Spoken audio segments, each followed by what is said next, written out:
Hello everyone, welcome to my channel. I am Mimi Dogra, solicitologist, numerologist and astrologer.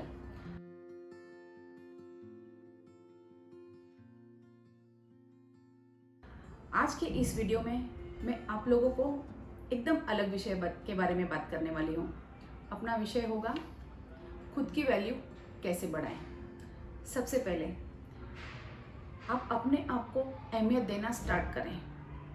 जब आप खुद को अपने आप को अहमियत देना स्टार्ट करेंगे, अपने आप को वैल्यू देना स्टार्ट करेंगे।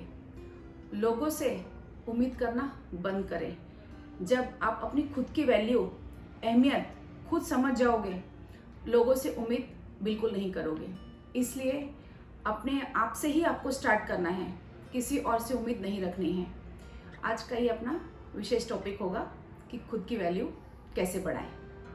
सबका नेचर अलग अलग होता है। हम सबसे एक ही तरह की उम्मीद नहीं कर सकते। किसी का नेचर इतना वो होता है कि सामने वाले को इतना वैल्यू देता है, बहुत ही वैल्यू देता है।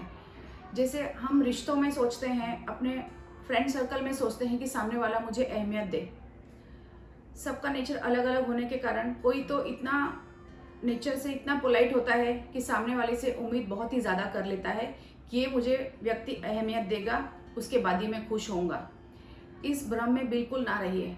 जब तक आप अपनी वैल्यू नहीं पहचानेंगे, सामने वाले से उम्मीद करना बेकार है। कोई व्यक्ति रिश्तों में धोखा खा लेता है, क्योंकि रिश्तों को ज़्यादा अहमियत देता है और सामने वाले को खुश करने के चक्कर में और अपने आप की वैल्यू नीचे गिराता चला जाता है। वो सोचता है कहीं रिश्ते ना रूठ जाएं, कहीं दोस्त ना रूठ जाएं। कोई मुझसे, अगर मैंने सामने वाले को अहमियत नहीं दी तो मुझसे नाराज़ ना हो जाए। लेकिन आप खुद सोचिए, अपने आप की वैल्यू नीचे गिराकर हम सामने वाले को अहमियत देते चले जाते हैं। और सबसे ज़्यादा दुख तब होता है, हम सामने वाले को इतनी अहमियत देने के बावजूद भी वो हमें दुख देता है, हमारा तिरस्कार करता है। क्यों? क्योंकि आपने सबसे पहले अपने आप को वैल्यू नहीं दी, सामने वाले को ज़्यादा दी। और उस व्यक्ति को पता चल जाता है कि मेरे बिना उसका नहीं चलेगा। ये सामने वाले को बिल्कुल एहसास नहीं करवाना चाहिए कि उसके बिना मेरा काम नहीं चलेगा। यही बहुत बड़ी गलती हो जाती है कि हम सबसे ज़्यादा रिश्तों में अहमियत देने चले जाते हैं, दोस्तों में देने चले जाते हैं और हम अपने आप को पीछे करते चले जाते हैं। ये सबसे बड़ी गलती है। इसलिए सबसे पहले अपने आप को वैल्यू दें, उसके बाद रिश्ते हैं, दोस्त हैं, समाज है, लेकिन सबसे पहले आप खुद हो। खुद की अहमियत देना स्टार्ट करेंगे, बाकी के लोग तो अहमियत देंगे ही। इसलिए अपने आप से स्टार्ट करें। मैं ये नहीं कहती कि सामने वाले को अहमियत नहीं देना है, लेकिन सबको नहीं देना है। जो व्यक्ति आपके लिए एकदम खास है, आपकी भावनाओं को समझता है, आपके दुख को समझता है, कभी आप जैसे टेंशन में हैं, जो अपना एकदम प्रिय होता है, एकदम हमारे नियर होता है, उन्हें बोलने की ज़रूरत नहीं पड़ती है कि हम दुख में हैं या हमें कुछ तकलीफ़ है। वो रिलेशंस इतने स्ट्रांग हो जाते हैं कि वो हमारे फेस रीडिंग से बिना कुछ बोले ही उसे पता चल जाता है कि ये व्यक्ति हमारा दोस्त या हमारा रिश्तेदार दुख में है। तो हमें उसे प्रोटेक्ट करना है, उसे पूछना है वह व्यक्ति हमसे चीट तो नहीं कर रहा है, हमें धोखा तो नहीं दे रहा है। पहले आप इस बात को पक्का कर लीजिए, तभी अपनी बातें किसी को शेयर कीजिए। क्योंकि अगर वो आपको चीट कर रहा है, धोखा कर रहा है, तो ऐसे लोगों से आप 4 कदम दूर रहिए। कभी कभी ऐसा होता है, जिस व्यक्ति पे हम विश्वास करते हैं हम उसे ज़िंदगी बना लेते हैं। ज़िंदगी का हिस्सा बनाइए, लेकिन ज़िंदगी बिल्कुल ना बनाइए, क्योंकि आपको उस व्यक्ति की इतनी आदत हो जाएगी, उसके बिना आप जीना आपके लिए मुमकिन नहीं होगा। क्योंकि सबसे ज़्यादा तकलीफ अगर आगे जाके आप लोगों में कुछ प्रॉब्लम्स हो जाते हैं, उस व्यक्ति को तकलीफ नहीं होगी, सबसे पहले ज़्यादा तकलीफ आपको होगी, क्योंकि आपने उनको अपनी ज़िंदगी का हिस्सा बनाया, अपनी बातें उनसे शेयर की। इसलिए सोच समझ कर किसी पे विश्वास रखिए और धोखा खाने से बचिए। और इन सब रिश्तों में, फैमिली में, फ्रेंड्स में और ऑफिस में, यहाँ तक कि सबको अहमियत दीजिए, लेकिन जो आपसे चीटिंग करता है उनको बिल्कुल अपनी ज़िंदगी का हिस्सा मत बनाइए। आज मैं आप लोगों को कुछ इम्पॉर्टेंट टिप्स बताऊंगी, उस पर आप गौर ज़रूर कीजिए। ये आपकी लाइफ के लिए बहुत ही अच्छा होगा। सबसे पहले आप अपनी भावनाओं को काबू में रखिए। कितने लोग ऐसे सादे होते हैं कि दूसरे की बातों में जल्दी से आ जाते हैं। सामने वाला व्यक्ति अपना दुख उनसे डिस्कस करता है, उनको बताता है कि मैं दुखी हूँ, और हम इतने भावुक हो जाते हैं, उनके दुख को अपना दुख समझने लग जाते हैं और इतने उनमें बह जाते हैं कि मतलब उन पे सब पूरी तरह से हम विश्वास कर लेते हैं कि यह व्यक्ति सच बोल रहा है। लेकिन सबसे पहले आपको पता लगाना चाहिए यह व्यक्ति झूठ बोल रहा है या सच बोल रहा है।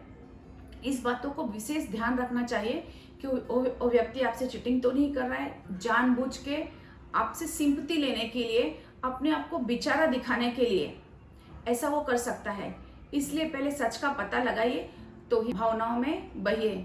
लेकिन भावनाओं में बहने जैसा ऐसा कुछ काम ना कीजिए कि आपका वो विश्वास जीत ले और आप उससे धोखा खा लें।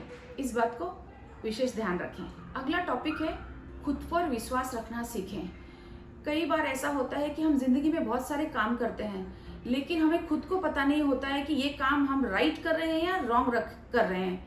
इसमें क्या होता है, अपना विश्वास डगमगा जाता है और खुद पर विश्वास नहीं होता है, लेकिन हम सामने वाले पर ज़्यादा विश्वास करते हैं। नहीं, यह जो मुझे एडवाइस देगा वो सही है, ये पूरी तरह रॉन्ग है। सबसे पहले खुद को वैल्यू दीजिए, खुद पर विश्वास रखिए। कई बार ऐसे होता है कि अपने हाथ से गलती हो जाती है और हमारा विश्वास वहीं टूट जाता है अपने आप से कि मैं यह काम नहीं कर पाऊंगा या नहीं कर पाऊंगी। उस समय आपको ऐसा बिल्कुल नहीं करना है कि आप सामने वाले पे ज़्यादा विश्वास कर रहे हो और अपने आप पे विश्वास नहीं कर रहे हो। ऐसा ही आप खुद को, अपने आप को धोखा दोगे, ना कि सामने वालों को। इसलिए अपना आपको कॉन्फिडेंस रखना है और जो भी आप काम कर रहे हो, अगर आपके हाथ से गलती भी होती है, इंसान है, गलतियां तो होती रहती है, लेकिन अपने आप को इतना दुख या तो अपने आप पे इतना अविश्वास मत दिखाइए कि मतलब आप सामने वाले को विश्वास में जीतते रहो कि मतलब भाई मैं आप पे विश्वास रखता हूँ, मेरा विश्वास खुद पे, कॉन्फिडेंस मेरा नहीं है। व्यक्ति यही गलती कर चुका होता है। इसलिए ये गलत काम बिल्कुल मत कीजिए। गलतियां सबसे होती है, हम इंसान हैं, सबसे गलती होती है। इसलिए अपने आप पे कॉन्फिडेंस रखिए और आगे बढ़िए। अगला टॉपिक है, हर चीज़ की सीमा होती है, हर चीज़ के दायरे होते हैं। इसलिए एक दायरा आप अपना तय कीजिए कि यदि सामने वाले व्यक्ति से आपको कुछ डिस्कस करना है या सामने वाला व्यक्ति आपसे कुछ डिस्कस कर रहा है या तीसरे बंदे की बात आपसे आके कर रहा है, तो आप लिमिट में रहिए। उनसे बातें सुन लीजिए क्यों किस व्यक्ति के बारे में क्या कह रहा है, लेकिन हद में रहिए कि यदि आपको लग रहा है वह व्यक्ति आपसे ज़्यादा डिस्कस कर रहा है, आप ना बोलना सीखिए। उनको एक बाउंड्री दे दीजिए, नहीं, इससे ज़्यादा मैं सामने वाले के व्यक्ति के लिए और कुछ गलत नहीं सुन सकता, और ना बोलना सीखिए। और इसे अपनी सीमा और हद सामने वाले को भी पता होनी चाहिए कि आपकी सीमा और हद कहाँ तक है, उसे ना बोलना सीखिए। अगला टॉपिक होगा संगत। संगत बहुत महत्वपूर्ण है। ऐसा कहते हैं ना, जैसी संगत वैसा असर। ये 100% राइट है। आपकी संगत तय करती है आप कैसे लोगों के साथ उठते बैठते हो, आप कितना समय सामने वाले के साथ व्यतीत करते हो, अपने दोस्तों के साथ। ये बहुत ही इम्पोर्टेंट है। आपकी संगत ही तय करती है आपकी ज़िंदगी बेहतर होगी या बदतर होगी। यदि आप अच्छी कंपनी के साथ हैं, अच्छे दोस्तों के साथ हैं, इसका बहुत अच्छा असर आपकी लाइफ पे होगा। आप बुद्धिमान लोगों के साथ रहोगे, अच्छी आपकी पर्सनालिटी डेवलपमेंट होगी, अच्छी पर्सनालिटी निखरेगी, आपको बोलने की तमीज़ आएगी, सामने वालों को आपको कैसा व्यक्त करना है वो आएगा।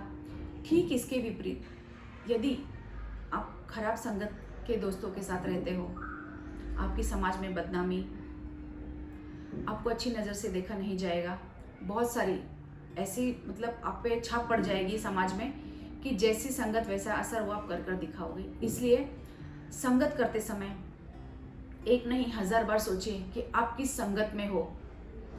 संगत बहुत ही महत्वपूर्ण है। यदि आप खराब संगत वालों के साथ रहोगे, जिस तरह जला हुआ कोयला हम हाथ में लेते हैं, हमारा हाथ जल जाता है, या ठंडा कोयला हम हाथ में लेते हैं, हमारे हाथ काले हो जाते हैं। ठीक वैसे ही संगत हमारा काम करती है, इसलिए संगत का असर बहुत महत्वपूर्ण है।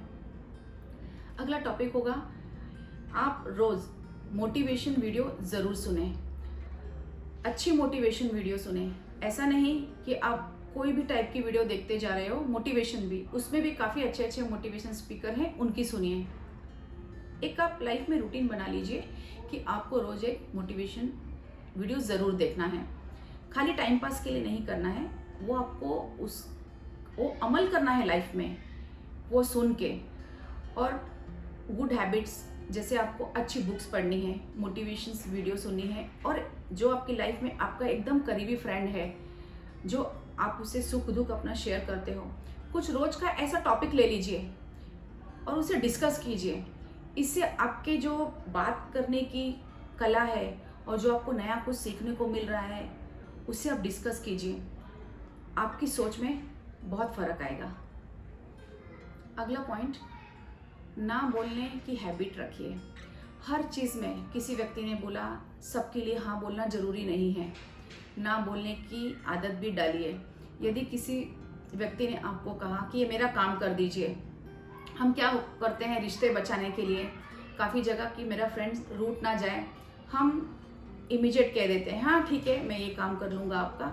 लेकिन सबसे पहले आप सोचिए, यदि कुछ आप इम्पोर्टेंट काम अपना कर रहे हैं, कितने बार हम रिश्तों का लिहाजा करके ठीक है अपना काम हम साइड में रख देते हैं, पहले उस व्यक्ति का काम कर देते हैं। यदि आपको अपनी वैल्यू बढ़ानी है, एहसास है आपको कि मेरी वैल्यू क्या है, तो आप थोड़ा ना बोलना सीखिए। ना डायरेक्ट ना मत कहिए, एक कला होती है ना बोलने की भी।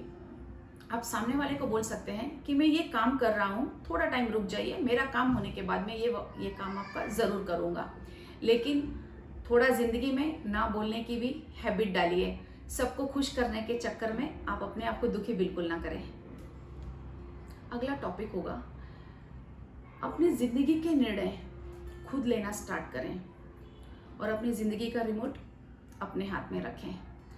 जैसे मैं आपको एग्जांपल दूंगी, माता पिता ने एक लड़की देख ली आपके लिए, आपने लड़की देखी, लड़की से बात की, लेकिन आपने महसूस किया कि आप दोनों के विचार नहीं मिल रहे हैं। लड़की के शौक अलग हैं, आपके शौक अलग हैं, आप जो पसंद करते हो लड़की वो पसंद नहीं करती, आप दोनों के विचार बिल्कुल विपरीत हैं। माता पिता को कन्विंस कीजिए कि मतलब वो आपकी ड्यूटी है, क्योंकि आपको ये ज़िंदगी आपकी है, आपको निर्णय लेना है। अच्छी तरह माता पिता को कन्विंस करके उन्हें बोलिए कि मतलब हमारा जो स्वभाव है वो मैच नहीं हो रहा है, क्योंकि ज़िंदगी भर रोने से अच्छा एक बार आपका निर्णय आप माता पिता को बता दीजिए। इसमें ज़बरदस्ती वाली बात बिल्कुल नहीं है। ये आपके लिए बहुत ठीक होगा, नहीं तो आगे जाके आपको बहुत तकलीफ हो सकती है। ठीक इसी तरह यदि आप कोई सब्जेक्ट चूज़ कर रहे हैं कि आपको कॉमर्स में जाना है, लेकिन माता पिता कह रहे हैं नहीं आपको साइंस लेना है, उस वक्त निर्णय आपको लेना है, क्योंकि ये आपकी पूरी ज़िंदगी का फैसला है। आप मेरे वीडियो को गौर से सुनिए, ये आपको लाइफ में आगे जाके बहुत काम आएगा। यदि आपने मेरे चैनल को सब्सक्राइब नहीं किया है तो सब्सक्राइब कीजिए और ऊपर दिए आई बटन पर क्लिक करके आप मेरे वीडियोस देख सकते हैं। और स्पेशल मैं कहना चाहूँगी, यदि आपके फ्रेंड सर्कल में आपको लग रहा है कि कोई आपका फ्रेंड डिसीजन नहीं ले पा रहा है, तो उनको ये वीडियो ज़रूर शेयर कीजिए और नोटिफिकेशन का बटन भी ज़रूर दबाइए, क्योंकि नेक्स्ट वीडियो के लिए आपको इजीली मेरा वीडियो मिल जाएगा। आप मुझे फेसबुक, इंस्टाग्राम पे फॉलो कर सकते हैं। हम मिलेंगे अपने नेक्स्ट वीडियो में। सी यू सून। Thank you.